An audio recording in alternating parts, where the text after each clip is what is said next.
سب سے پہلے ہم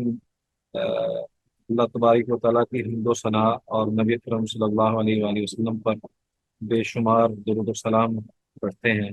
اللہم صلی وسلم وبارک علی نبی محمد وعلی آلہ و اصحابہ اجمعین۔ دوسری بات یہ ہے کہ سیرہ کا معنی اور مقصد اور مفہوم کیا ہے، اس بارے میں ہمیں ضرور جاننا چاہیے۔ اسی سے ہی ہماری آنے والی جتنی بھی اسٹڈی ہوگی اس میں ہمیں بہت زیادہ فائدہ ہوگا۔ سیرہ کا معنی رستہ بھی ہے اور ایک منہج بھی ہے، اور اسی سے السیرہ جب ہم کہتے ہیں تو اس سے دو معنی مراد لیے جاتے ہیں۔ ایک تو نبی اکرم صلی اللہ علیہ وآلہ وسلم کی زندگی اور آپ صلی اللہ علیہ وسلم کا کردار، آپ صلی اللہ علیہ وآلہ وسلم کا حسن و جمال اور اخلاق،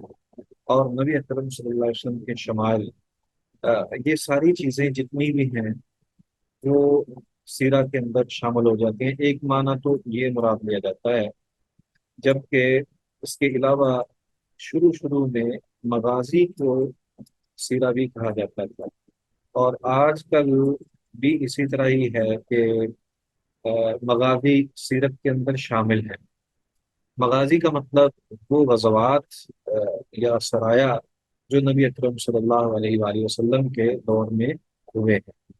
تو نبی اکرم صلی اللہ علیہ وآلہ وسلم کی ذات ہر اعتبار سے ہم سب کے لیے کامل نمونہ ہے، اور نہ صرف کہ یہ نمونہ جو ہے وہ ہمارے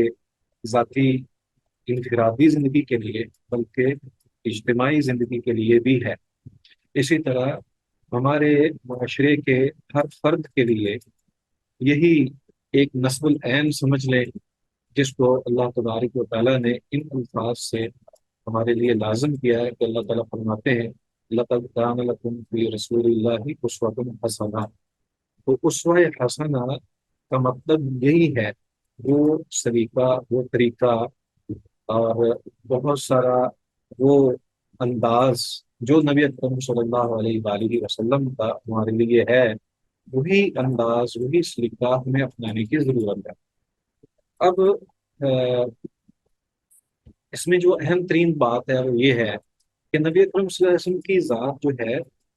اس کے بارے میں ہمیں پہلے سمجھنے کی ضرورت ہے کہ وہ اللہ تبارک و تعالیٰ نے ان کو کس انداز سے ہمارے لیے رہنما بنایا اور مقرر فرمایا۔ تو سب سے پہلی بات تو یہ ہے کہ یہ ایک فریضہ ہے، یہ صرف اور صرف ایسا نہیں ہے کہ ہم اس کو اپنا لیں یا پڑھ لیں یا صرف دیکھ لیں تو پھر جو ہے وہ، نہیں، ایسا نہیں ہے، بلکہ نبی اکرم صلی اللہ علیہ وسلم کی جو سیرت ہے اس کو اسی طرح ہی ہم اپنائیں جس طرح ہمیں اللہ تبارک و تعالیٰ نے حکم دیا ہے۔ جی، مجھے میسج بھی آیا ہے کہ کچھ اسٹوڈنٹ نہیں آ پا رہے، شامل نہیں ہو رہے، ایسا ہی بات ہے؟ جی سر، وہ کہہ رہے ہیں آپ ان کو الاؤ کر دیں، وہ شاید میرے خیال سے جوائن نہیں ہو سر ان کا ہو رہا، پلیز چیک کر لیں اگر آپ کی طرف سے کچھ ہے ایشو۔ میرے پاس تو ایسا کوئی بھی ایک اسٹوڈنٹ بھی نہیں ہے جو ویٹنگ روم میں، اور جی سر، وہاں پہ 4 5 اسٹوڈینٹس کہہ رہے ہیں آلموسٹ۔ ہمارے پاس اس وقت آپ کے سامنے ہے، میرا خیال ہے ہم 7 لوگ اس وقت پارٹیسپینٹ ہیں، اور جی 6 جی آپ لوگ ہیں، ایک میں ہوں، تو باقی میرے سامنے تو کوئی نہیں ہے ابھی۔ اگر آ جائیں گے تو انشاءاللہ اسی وقت ہی ان کو جی جو سر، ٹھیک ہے، پھر سعد بھائی نے کر لیا ان سے کانٹیکٹ، ٹھیک ہے۔ جی ٹھیک ہو۔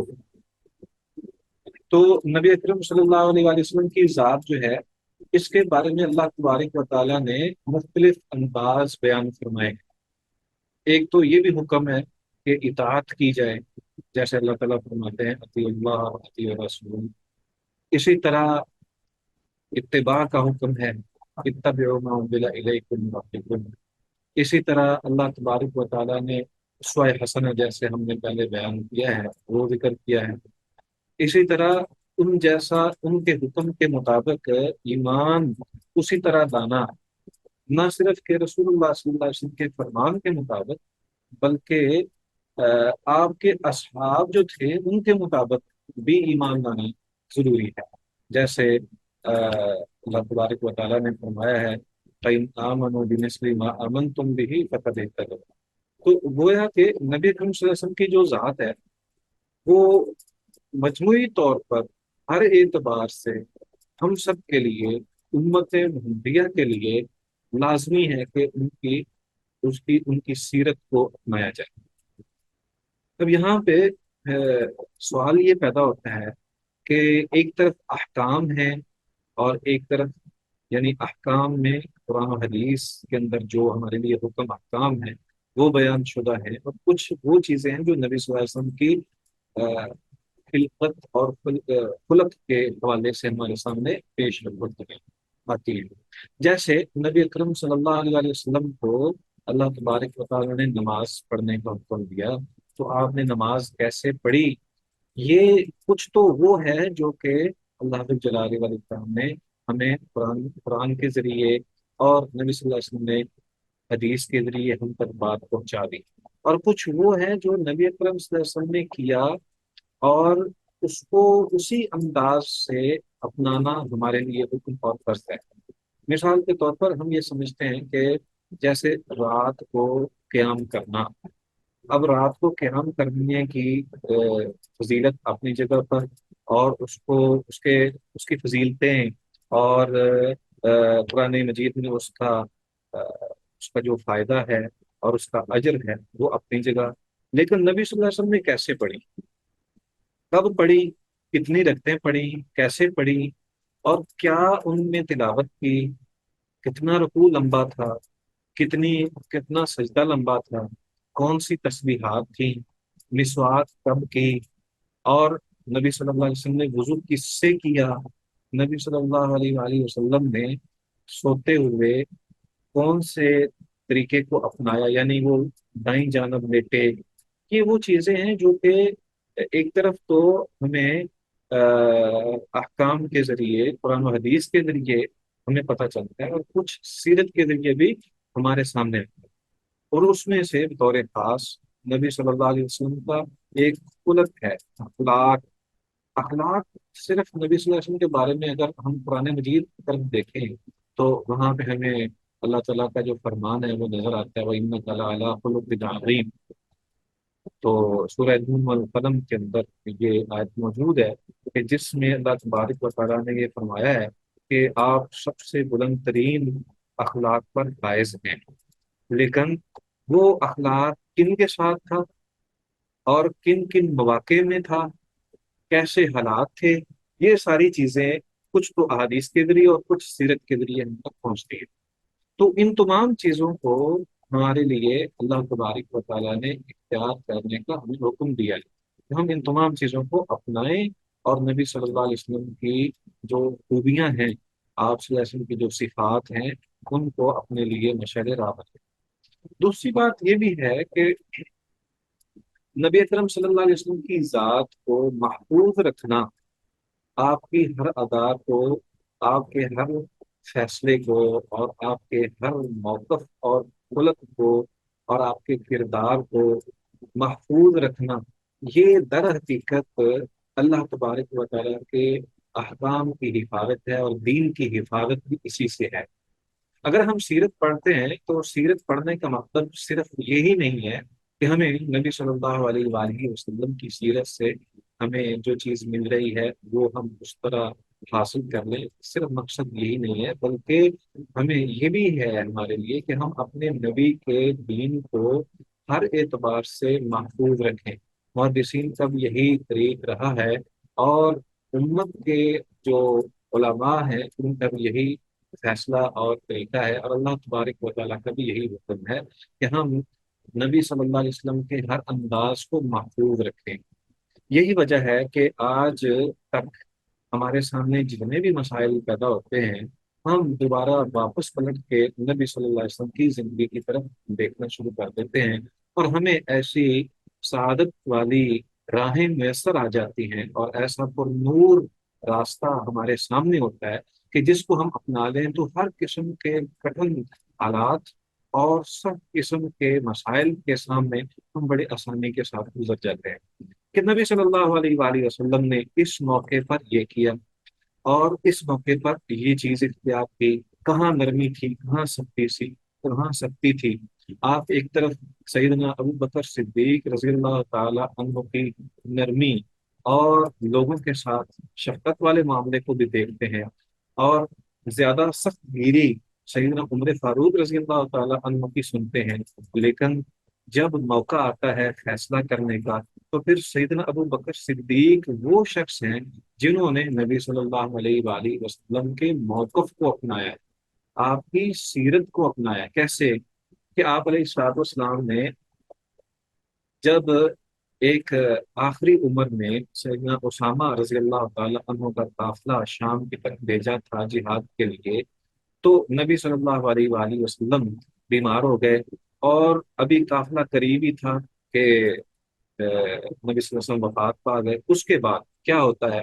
اس کے بعد صورتحال دو طرح سے ہمارے سامنے آتی ہے۔ ایک تو احکام کی صورت میں کہ مسلمان جو ہیں ان کی حفاظت کرنا بھی زیادہ اولا ہے، عورتوں کی حفاظت کرنا زیادہ فیصلہ زیادہ مفید ترین ہے، اور مدینے کی یعنی اپنے دفاعی پوزیشن کو مستحکم رکھنا یہ زیادہ اولا ہے۔ قرآن و حدیث کے احکام سے ہمیں یہی سامنے چیز آتی ہے، اور سیدنا عمر فاروق رضی اللہ تعالیٰ عنہ کا یہ موقف یہاں پر سامنے آتا ہے۔ جبکہ سیرت سے کیا محسوس ہوتا ہے؟ وہ حضرت ابو بکر صدیق کا فیصلہ ہے، اور وہ کیا ہے کہ سیدنا ابو بکر صدیق رضی اللہ تعالی عنہ کہتے ہیں کہ اگر مدینہ کے اندر کوئی انسان بھی نہ رہے اور ہماری لاشیں جو ہیں ہمارے اوپر حملہ آور ہو، دشمن ہمارے اوپر حملہ آور ہو، اور ہماری لاشیں جو ہیں وہ چیل اور دیگر جو پرندے ہیں وہ ساری نوچ لیں، پھر بھی میں اس قافلے کو کبھی نہیں روکوں گا جس کو نبی اکرم صلی اللہ علیہ وآلہ وسلم نے بھیجا ہے۔ تو یہ فیصلہ کیسے اخذ کیا گیا؟ حضرت ابو بکر صدیق کا یہ فیصلہ یہ کیسے ہوا، جبکہ دوسری طرف شریعت کے احکام حضرت عمر فاروق اور دیگر صحابہ کے مطابق تھے؟ یہ فیصلہ حضرت ابو بکر صدیق کا سیرت سے ہی ماخوذ تھا، نبوی تربیت سے ہی ماخوذ تھا۔ نبی صلی اللہ علیہ وآلہ وسلم نے جو جس انداز سے فیصلے کیے تھے، وہ حکمت وہ حضرت ابو بکر صدیق کے سامنے تھی، وہ فیصلہ کن مرحلے میں استقامت یہ حضرت ابو بکر صدیق کے سامنے پیش موجود تھی۔ تو ہمیں یہ محسوس ہوتا ہے کہ سیرت کو اپنانا، سیرت کے مطابق زندگی گزارنا، اور اس سے آنے والے نئے چیلنجز سے استفادہ کرتے ہوئے نئی راہیں کھولنا، اور ہم اپنے لیے دین کے اوپر چلنے کے لیے آسانیاں تلاش کرنا، یہ سیرت کے ذریعے ہی ممکن ہے۔ دور حاضر میں دور حاضر میں ہم سمجھتے ہیں کہ بعض اوقات ہم یہ محسوس کرتے ہیں کہ بہت سارے مسائل ہیں۔ آپ دیکھیں کہ اس وقت دنیا کے اندر شاید لاکھوں کی تعداد سے بھی بڑھ گئی ہے تعداد جو نبی اکرم صلی اللہ علیہ وسلم کی سیرت کے اوپر لکھے گئے جو کچھ کتابیں ہیں، اور کچھ آرٹیکلز ہیں، اور کچھ آپ کی تعریف کے اندر لکھے ہوئے بہت سارا مواد جو ہے وہ موجود ہے۔ تو یہ کیسے ہوا؟ آخر نبی صلی اللہ علیہ وسلم کی جو ذات ہے وہ تو 63 سالہ زندگی نبی صلی اللہ علیہ وآلہ وسلم کی، ہم اس کا دائرہ کار تھوڑا سا ہے، محدود سا محسوس ہوتا ہے، لیکن ایسا نہیں ہے۔ جب ہم سیرت کی گہرائیوں کی طرف جاتے ہیں تو ہمیں ایک ایک پل جو ہے وہ ہمارے لیے مشعل راہ بن جاتی ہے۔ ایک اور بات سیرت کے حوالے سے ہمیں ضرور سمجھنی چاہیے کہ سیرت کو دور حاضر میں بعض اوقات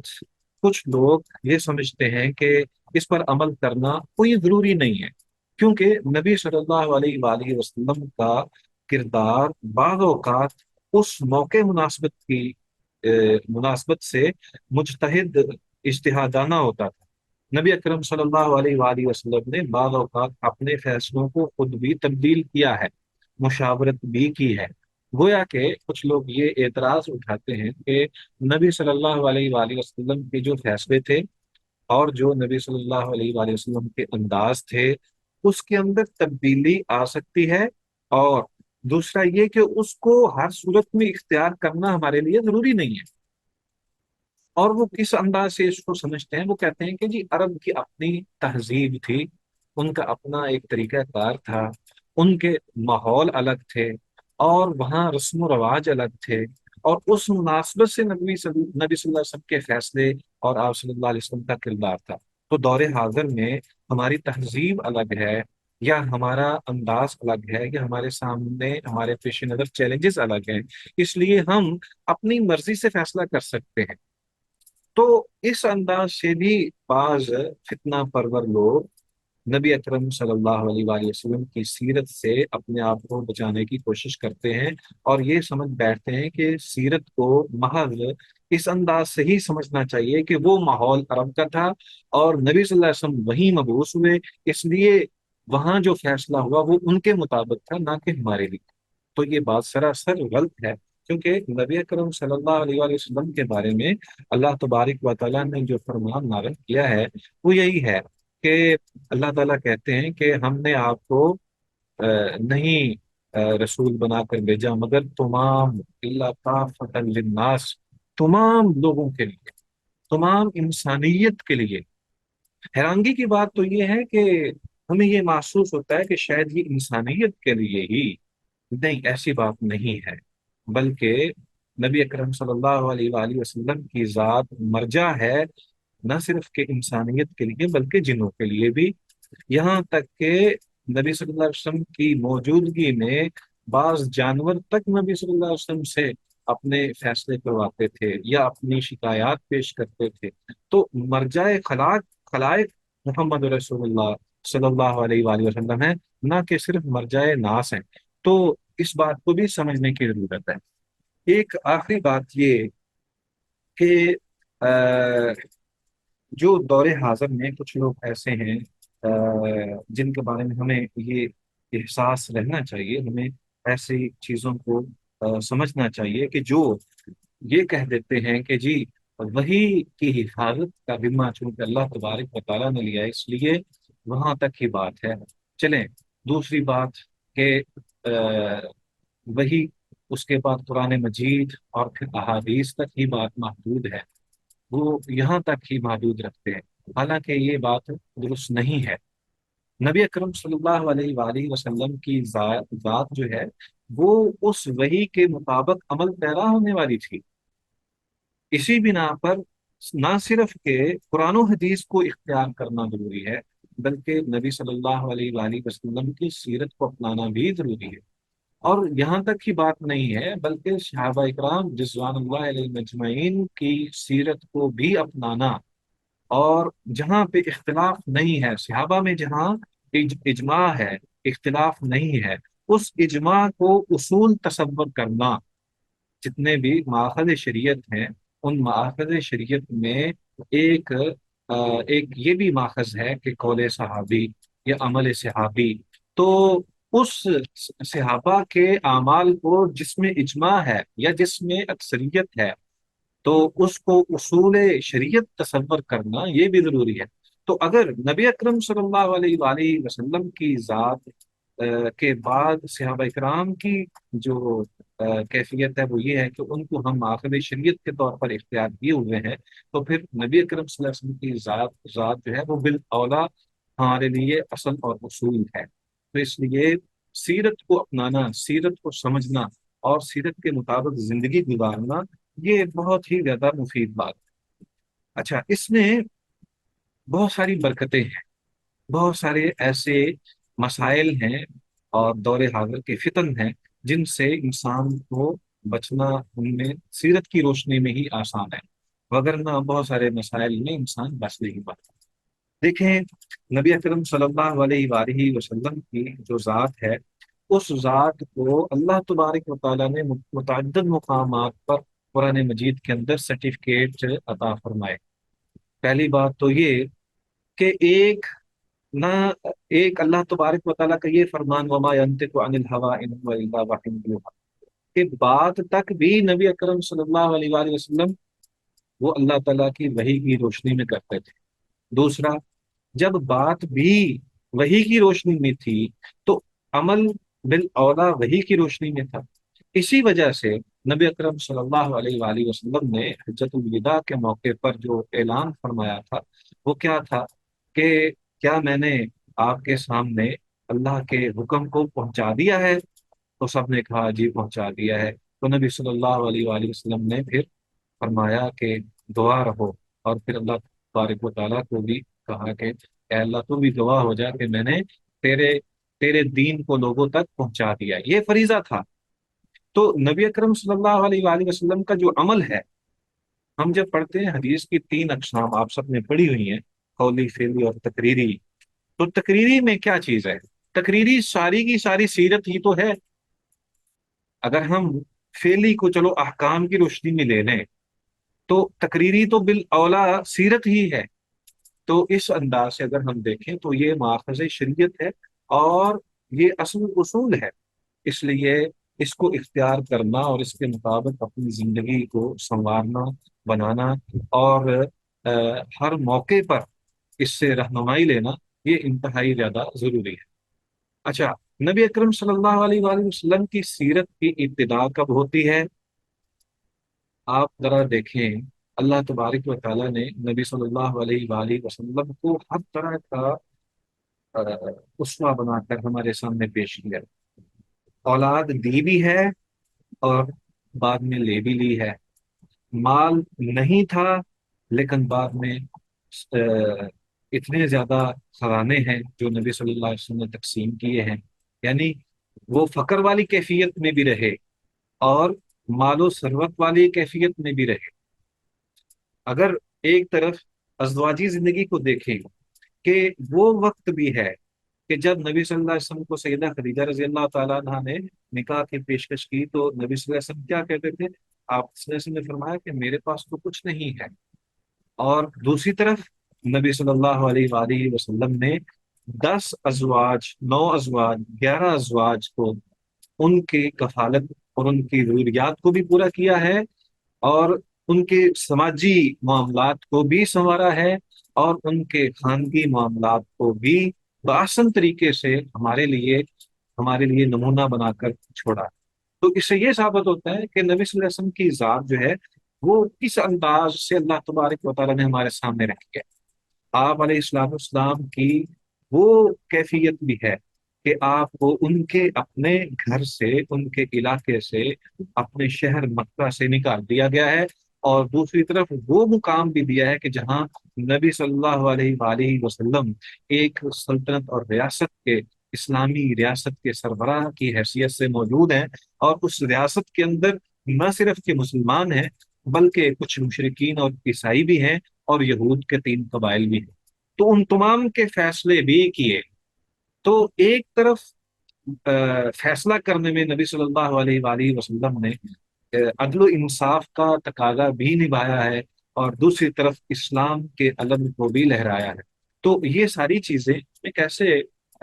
پتہ چلے گی کہ چونکہ نبی صلی اللہ علیہ وآلہ وسلم کے لیے اللہ تبارک و تعالیٰ نے ہر طرح کا ماحول رکھا ہے۔ تو اس بات کو ہمیں سمجھنا ضروری ہے ہمارے لیے کہ نبی اکرم صلی اللہ علیہ وآلہ وسلم کی سیرت کو سمجھنا، اس کو پڑھنا، بار بار اس سے استفادہ کرنا، اور اس کی روشنی میں اپنی زندگی کو سنوارنا، اور اپنے فیصلوں میں سیرت نبوی کی نورانیت جو ہے اس کو شامل کرنا، یہ بہت زیادہ ضروری ہے۔ آپ کے ذہن میں کوئی سوال ہے تو آپ پوچھیں۔ جی،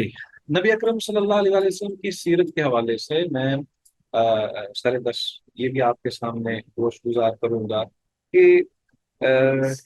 جو احکام نبوی ہیں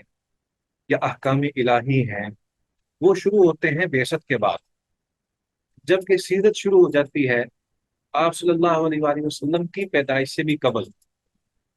یہ فرق ہے۔ جب ہم سیرت کو پڑھنا شروع کرتے ہیں تو کہاں سے شروع کرتے ہیں کہ اہل مکہ کیسے تھے، ان کا مزاج کیسا تھا، ان کے حال احوال کیسے تھے، ان کا سماج کے اندر مقام کیسا تھا، اور نبی صلی اللہ علیہ وآلہ وسلم ابھی پیدا نہیں ہوئے تو عام الفیل کا وہ اصحاب الفیل کے ساتھ جو معاملہ پیش آتا ہے اس کا، اور پھر نبی صلی اللہ علیہ وآلہ وسلم کی پیدائش کے اوپر ہی جنوں کا آسمانوں تک جانا ممنوع ہو جانا، یہ سیرت ہمیں بتاتی ہے۔ یہ وحی ہمیں نہیں بتاتی، یہ سیرت ہی ہمیں بتاتی ہے کہ نبی صلی اللہ علیہ وسلم کی پیدائش سے جیسے ہی پیدائش ہوئی تو جنوں کا آسمان کی طرف جانا ممنوع ہو گیا، اور جو ہزاروں سالوں سے کسریٰ کے